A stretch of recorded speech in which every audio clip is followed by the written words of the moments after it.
Oi, boa tarde. Boa tarde para quem está assistindo, né? Eu vou apresentar hoje aqui um resumo expandido, uma análise que foi feita de 10 capítulos do livro Técnicas e Práticas Construtivas para Edificação, do autor Júlio César Salgado. Foi publicado em 2018. E esses capítulos eles vão tratar de itens que são indispensáveis ao cotidiano do engenheiro civil e, e eles vão mostrar como que diferentes sistemas, os pisos, pavimentação, esquadrias, sistemas hidráulicos e elétricos, revestimentos, pinturas entre outros aspectos das obras, como que todos esses fatores se articulam para garantir uma qualidade, desempenho e boa durabilidade das edificações. Então, minha apresentação vai ser organizada seguindo a sequência dos capítulos que contemplam essa atividade e sempre reforçando a interdependência entre os sistemas e a importância das interfaces construtivas, que muitas vezes são as maiores fontes das patologias nas construções, se elas não recebem a devida atenção. Então, primeiramente, né, como eu disse, eu vou trazer aqui os 10 capítulos que vão ser abordados nessa etapa e com base nesses aspectos que eu mencionei. Enfatizar o desempenho, durabilidade e qualidade da obra e também tentar relacionar esse conteúdo com a prática da engenharia civil, destacar os materiais, técnicas, normas e interfaces construtivas. Primeiramente, o primeiro capítulo abordado nessa etapa foi o capítulo 11, que se refere aos pisos. E nesse capítulo, o autor iniciou discutindo um elemento que é presente em praticamente todos os ambientes, né, que são os pisos. E o ponto de partida do capítulo foi o contrapiso, que é uma camada fundamental que nivela a superfície e distribui as cargas e garante que as condições estejam adequadas para o assentamento do revestimento final. O livro destacou também que o contrapiso, quando ele é mal executado, ele prejudica qualquer tipo de piso, mesmo que seja um piso bem sofisticado. E porque é ele que corrige as imperfeições, define as declividades e garante a planicidade do ambiente. Então, o autor apresentou uma série de pisos cerâmicos e porcelanatos, cimentados, vinílicos, madeira, granilite, pedras naturais, pisos industriais, que apresentam alto desempenho. E para cada um deles são explicados aspectos como a aderência, absorção de água, resistência mecânica, dilatação térmica. E esse capítulo ele traz também orientações sobre o preparo da base, preparo do assentamento, o uso de ferramentas específicas como desempenadeiras, réguas vibratórias e niveladores.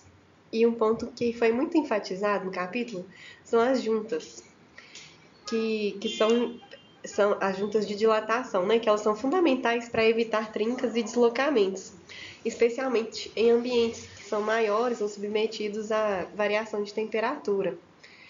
Então, esse capítulo aqui de pisos, ele reforça que a escolha do piso nunca deve ser somente estética. Ela deve levar em conta também a carga, a durabilidade, a manutenção e o desempenho que se deseja. O próximo capítulo se refere à pavimentação.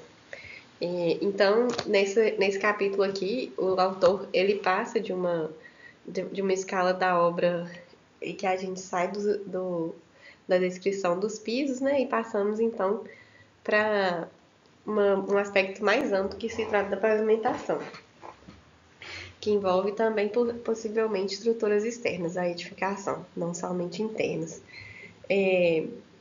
Então, ele apresenta as estruturas do pavimento, que é formado por subleito, que se refere ao solo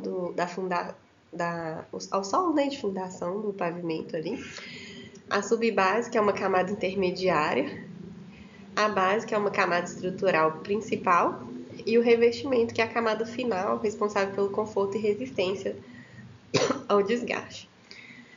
Então, o autor detalha também a diferença entre pavimentações flexíveis, que são baseadas em materiais asfálticos, e pavimentações rígidas, como, por exemplo, concreto. E então ele vai descrevendo como que acontece o passo a passo, né, dos procedimentos executivos. E ele destaca que 80% dos problemas de pavimentação são relacionados à base mal executada. Buracos, afundamentos, trincas, que surgem não por causa do revestimento, mas por falhas de compactação ou por estruturas insuficientes da base. Isso reforça, então, que a pavimentação exige um controle tecnológico bem rigoroso. O próximo capítulo trata das esquadrias. E então a gente entra nos elementos de fechamento da edificação. Elas têm um papel essencial na iluminação, ventilação e no conforto do termoacústico da edificação. O autor apresenta os componentes das esquadrias, por exemplo, marco, a folha, ferragens, vidros, contramarco e os sistemas de vedação. E são comparados materiais como madeira, alumínio, PVC, aço, e o autor traz para a gente as vantagens e limitações com relação a cada um desses materiais, né, relacionados à durabilidade, custo, manutenção e o próprio desempenho da estrutura. O livro também descreve os tipos de abertura de correr, de abrir, de tombar, e mostra como que a escolha desse tipo de abertura afeta a ventilação, a integração com o ambiente, dentre outros fatores. E um dos pontos mais importantes que o capítulo traz é o processo de assentamento, de instalação, né, das esquadrias.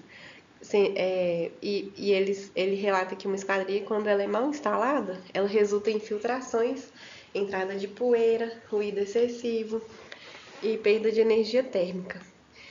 Então ele ressalta que o alinhamento, nivelamento, a fixação e vedação são etapas críticas que não permitem nenhum tipo de improviso, de modo a evitar possíveis patologias. Então, a gente entra agora no capítulo 14, que se trata das instalações elétricas. Esse capítulo ele aborda a parte elétrica da edificação, começando pelos conceitos de corrente, tensão, resistência, potência, e aí ele depois explica como que funcionam alguns equipamentos, né, alguns dispositivos, como os disjuntores, interruptores, tomadas, eletrodutos, quadros de distribuição, fios, cabos, e um ponto que importante, né, que foi ressaltado, é a diferenciação entre as instalações embutidas, aparentes, subterrâneas, enterradas, né, mostrando onde que cada tipo delas é mais adequado de ser instalado. E o capítulo também reforça a obrigatoriedade de se seguir normas como a NBR 5410, que trata das seguranças elétricas em instalações de baixa tensão, a NBR 14136, que padroniza plugs, tomadas no Brasil, e também são apresentados alguns diagramas simples para demonstrar ligações de interruptores, lâmpadas e circuitos independentes. O autor ressalta também a importância do cálculo de carga e da previsão da demanda futura, evitando o uso de extensões, sobrecargas e riscos de incêndio. Então, em síntese, o sistema elétrico ele deve ser seguro, organizado, identificável e acessível para a manutenção no planejamento de uma edificação. E, em seguida, então, são abordadas as instalações elétricas. No capítulo 15, o autor, então, apresenta os sistemas de água fria, detalhando tubulações e conexões, registros, válvulas, caixas sifonadas e equipamentos complementares, sendo que diferentes materiais são comparados: PVC, PPR, cobre, aço galvanizado, explicando no texto, ao longo do desenvolvimento do texto, né, a durabilidade, os métodos de união e aplicações ideais de cada um desses materiais. São descritas as técnicas como, por exemplo, soldagem térmica, colagem, roscas e prensagem. O capítulo também discute cuidados importantes com as instalações embutidas para evitar rupturas, perda de pressão ou vazamentos. Os testes de estanqueidade são ressaltados também como prática obrigatória antes do fechamento das paredes. E o autor lembra também que falhas hidráulicas são as mais caras de se reparar quando elas são detectadas, porque aparecem geralmente tardiamente, né, depois que a obra já está mais evoluída, e elas exigem que sejam quebrados os revestimentos, os pisos e as paredes. Então, por isso é necessário que aconteça um planejamento adequado e uma fiscalização bem feita durante a etapa executiva. Agora, então, a gente passa para o tópico de revestimentos. Esse assunto é tratado no capítulo 16 e aí o autor apresenta as funções dos revestimentos, né, que garantem uma maior proteção, regularização e estética à edificação que está sendo executada.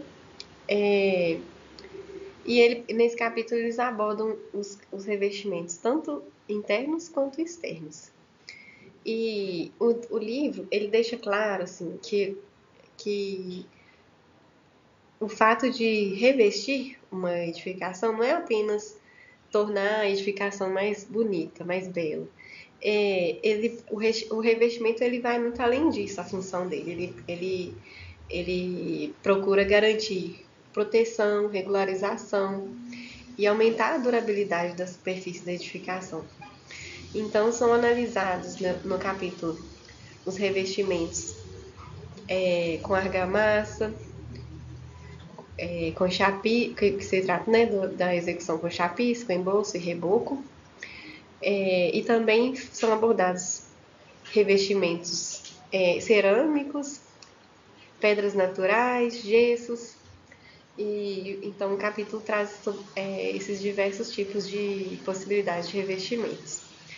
Há um grande detalhamento no conteúdo sobre a aderência, a cura da argamassa, a aplicação da argamassa colante, o nivelamento dos revestimentos, os cortes, o rejuntamento e as juntas de movimentação.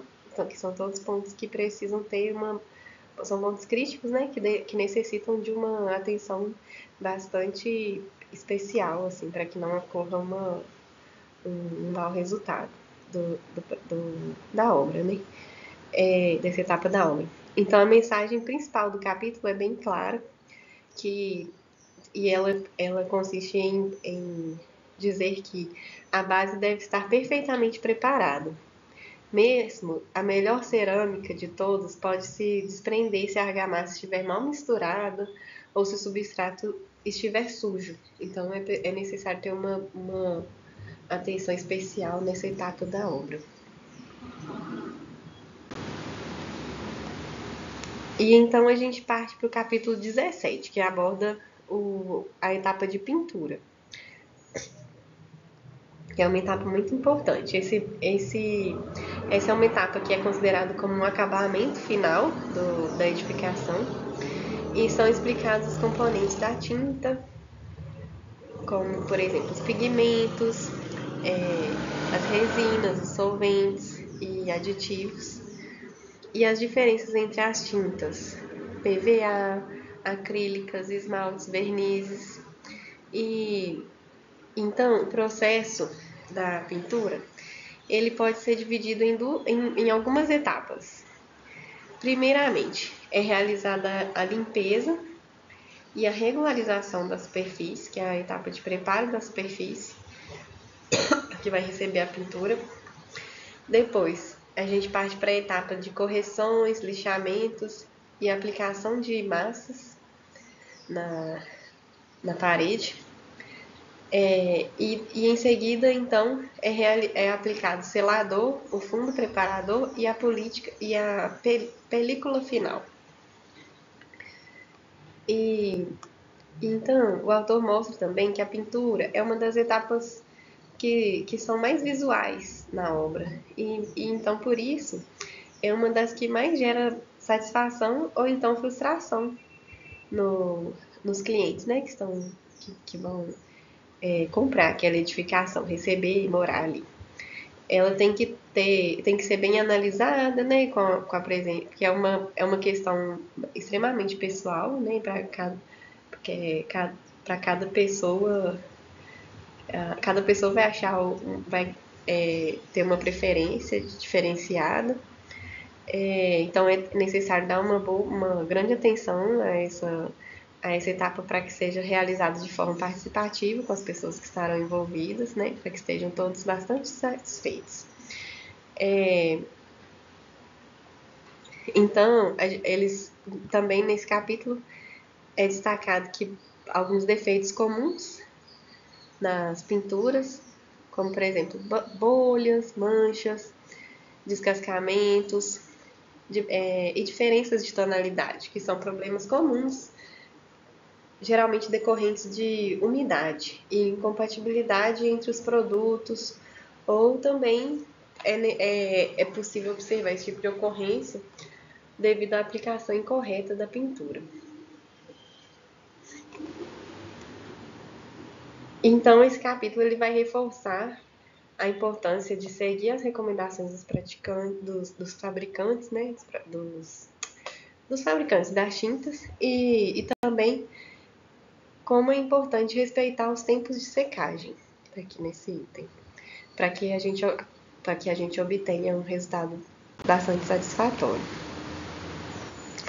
Agora, no capítulo 8 do livro, é abordado a etapa da entrega da obra, que é uma etapa muito importante, né? Que tem que ser feita com bastante cuidado, critério, rigor. Então esse capítulo ele vai marcar uma transição para o encerramento da construção. E então esse capítulo ele é dividido basicamente em 3 etapas. A primeira delas é a vistoria final, em que se verifica tudo que foi realizado para verificar se está de acordo com o que foi projetado, né, o que consta no projeto executivo, as normas, os memoriais descritivos, tudo isso é analisado para ver se tudo foi feito de acordo com as normas, com o memorial descritivo e com o projeto. Então é nesse momento que devem ser identificados as necessidades de ajustes, os defeitos que possam ter passado, né, e precisam de correção, ou alguma pendência que ficou sem ser realizada. Em seguida, então, é realizada a etapa da limpeza final da obra.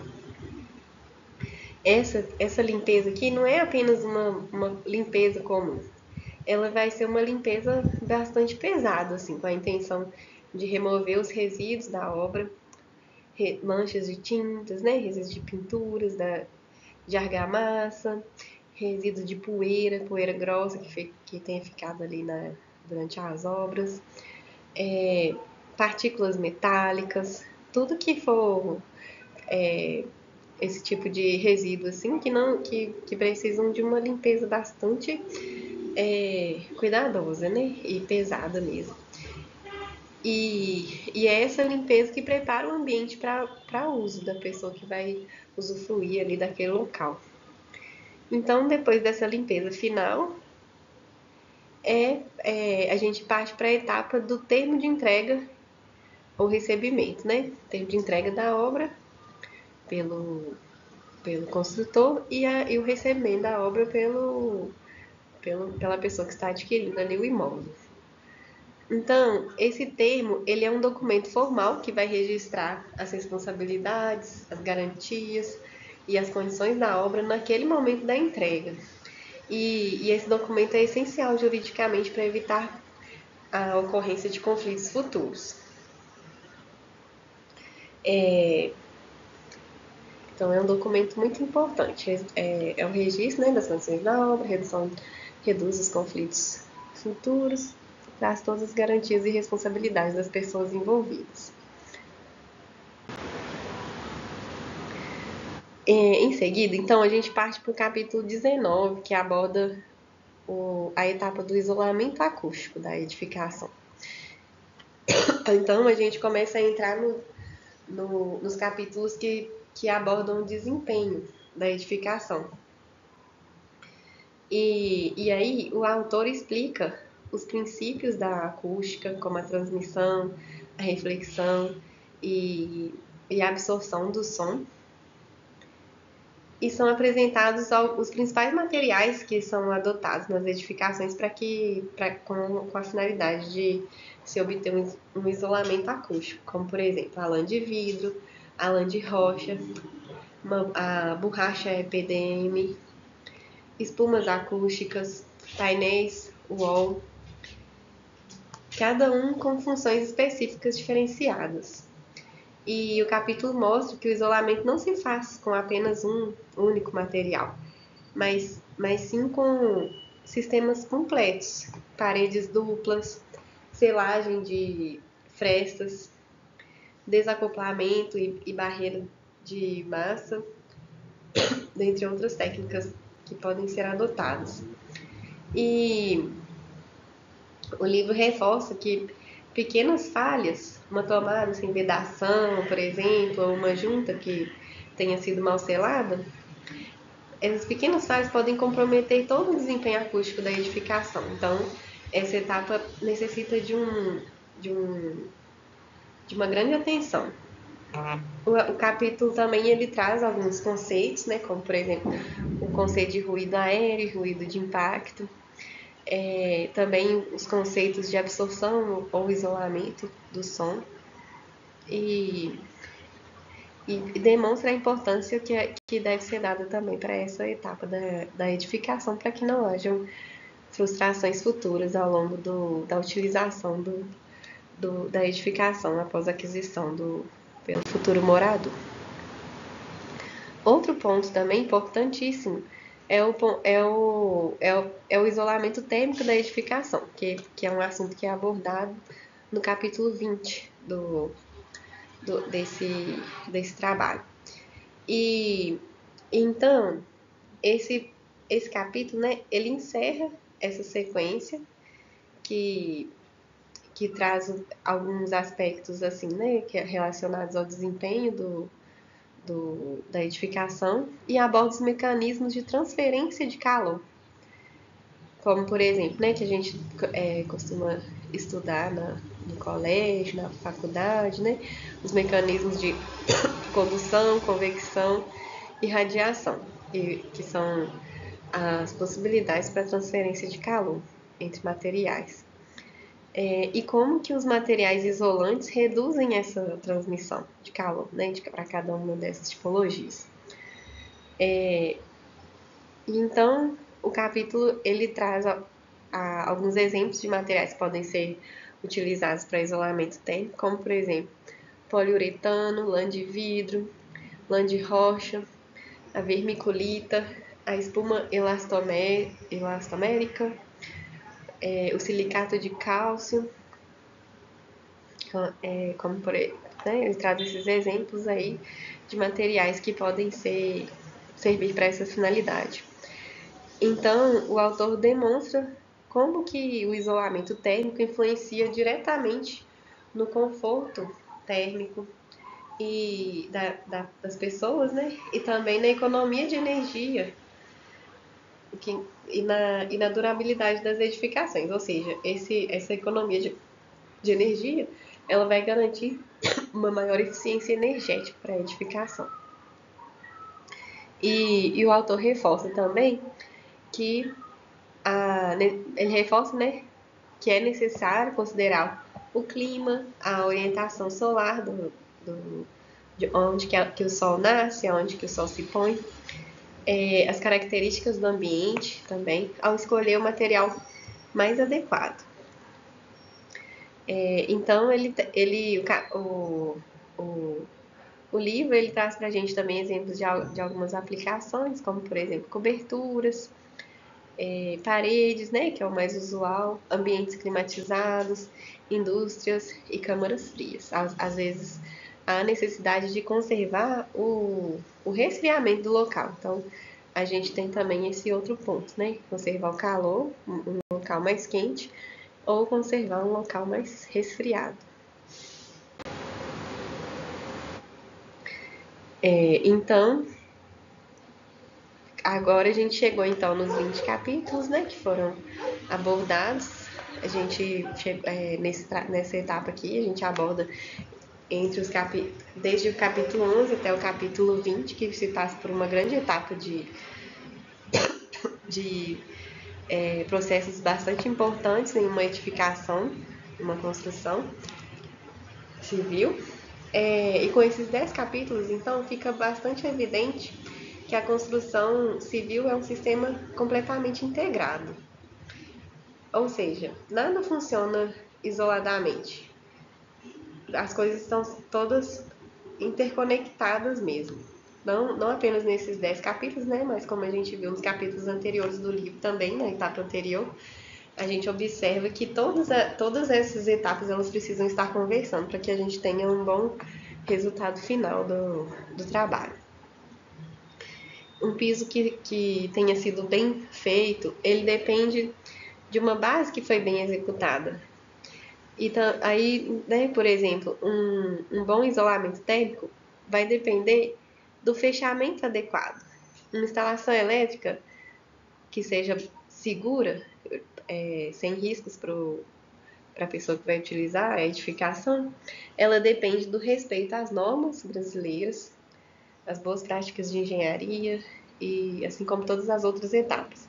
E a entrega da obra, ela só é bem sucedida quando todas as etapas anteriores foram corretamente conduzidas. Então, todos esses capítulos que foram abordados aqui nesse trabalho, eles vão reforçar a necessidade de que o engenheiro civil tenha uma visão multidisciplinar, denominando alguns conceitos de materiais, processos, desempenho, segurança, normas técnicas e gestão. Isso é extremamente importante, né, para que se alcance um bom resultado da obra. Então, a gente conclui que construir não é apenas erguer paredes, é coordenar um conjunto de sistemas, como a gente abordou em cada um desses capítulos, né, que precisam funcionar em harmonia entre si. E essa que é a essência de uma boa engenharia. O engenheiro civil ele precisa estar sempre atento assim, para executar um bom planejamento do seu trabalho e após a elaboração do projeto tem que acontecer uma boa fiscalização de perto para detectar possíveis falhas ali na etapa construtiva, uma boa seleção de materiais com qualidade e nas especificações corretas, um cumprimento das normas. O engenheiro tem que estar sempre se atualizando, né, com relação às atualizações das normas para que seja realizado um bom trabalho.